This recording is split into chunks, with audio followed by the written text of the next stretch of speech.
Hello, I'm Adam. I'm going to be talking really fast because I'm looking at Daggerheart again. Daggerheart is a new tabletop role-playing game coming out soon by Darrington Press, which is the publishing arm of Critical Role. Why am I talking about it again? Well, they just released a beta playtest document that's 377 pages long. Daggerheart defines itself as a heroic, narrative-focused game with combat aspects and a rules-light approach. And I've seen a lot of rules light approaches, and this one is lighter than D&D 5th edition, but not lighter than a lot. But I kind of see what they're saying. There are no combat rounds, there are no gridded maps. It only goes to level 10. Wealth and gold pieces have been abstracted. And I really do get a sense that they've grabbed a lot of things that they liked from other systems. Like you can see Cortex Prime in here, you can see the Cypher system, you can see Apocalypse World. You can see Dungeons & Dragons 5th edition. You can really see a lot of these other systems, but they've made them their own and they've blended them in a way that is unique to them. And I think that's great. And it doesn't read like a playtest document. I mean, there are some gaps, like there are some missing sections that will be filled in later, but it really, really feels like they've done a lot to polish this, and they've written 377 pages for us already. And it onboards even the newest players. It talks to people as if they've never played a tabletop role-playing game. In fact, if you're pretty experienced with it, you might be able to get away with skimming those sections. It says they have a default system, which is called Core Realms. I don't know what overlap that has with Exandria, which is what Matt Mercer uses in his Critical Role campaigns, because I don't know Exandria very well at all. And they recommend safety tools and running a session 0, so props to them. There's also a section that will be filled in later that describes wheelchairs and disability, which is awesome. I haven't always been a fan of some of the decisions that Critical Role has made as a company. Sometimes they sweep problems under the rug or don't address them at all. Sometimes they do, but they could have done better with these things, but I'm glad that they're making these specific choices for this game. I talked about the core mechanic in my last video, so just really quickly, it's 2d12 to attempt anything like a combat roll or something like that. You have one 12-sided die that's hope and one 12-sided die that's fear, and depending on which one is higher, you would say I rolled a 12 with fear or I rolled a 10 with hope or something like that. Hope and fear are resources that you can spend if you're using hope, or the GM gets to spend if it's fear. At character creation, you choose a class, you choose a heritage, you choose equipment, a background, experiences, domain cards, and connections. And that sounds like a lot, but each individual step is not that complicated. Each class has 2 foundations. Foundations are sort of the thematic underpinning of the class, and depending on your foundations, determines the domain cards that are available to you when you start or level up your character.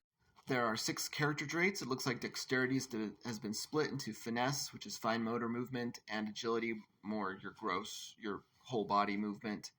And constitution has gone away as an ability score. They're actually called traits, and they're only modifiers. You don't have to worry about a score and a modifier being separate. So yes, when it's time to choose equipment, you get 2 weapons, one primary and one secondary, and some of those are by default magical weapons. There's a whole table of magical weapons you can choose from the very beginning. You can also multiclass, but I'm not sure I liked the multiclass system as written so far, because it looks like you get slightly weaker versions of the traits that you would get if you just took the class from level 1 all the way to level 10. So I wish it were a little more streamlined, simplified, their multiclass. In terms of bioessentialism, I'm pretty excited. All ancestries are called people. All your traits derived from your heritage and ancestry have to do with your physical self. None of the monoculture that you see in other tabletop RPGs. And your community has been split out, so it's something separate from your ancestry. Communities are things that have to do with geography, like ridgeborn or seaborn, and then sometimes society, like highborn and lowerborn. I kind of wish that they weren't the two, because I can see myself being born of an aristocratic family by the sea, right, in a city by the sea, and then I would have to choose one or the other instead of having both be reflected in my community. Things I'm not as excited about include the GM rolls for the antagonist attacks, and I could do without that. I, as a GM, don't need to roll. I think the players get a lot of enjoyment out of rolling. roll to defend yourself, and I, as a GM, have plenty to do without rolling dice. I also didn't like that attacks and damage are still two separate rolls. You attack first, and then you roll your damage, and I wish those were just combined, right? How well you rolled your attack determines not only whether you hit, but how much damage you inflict.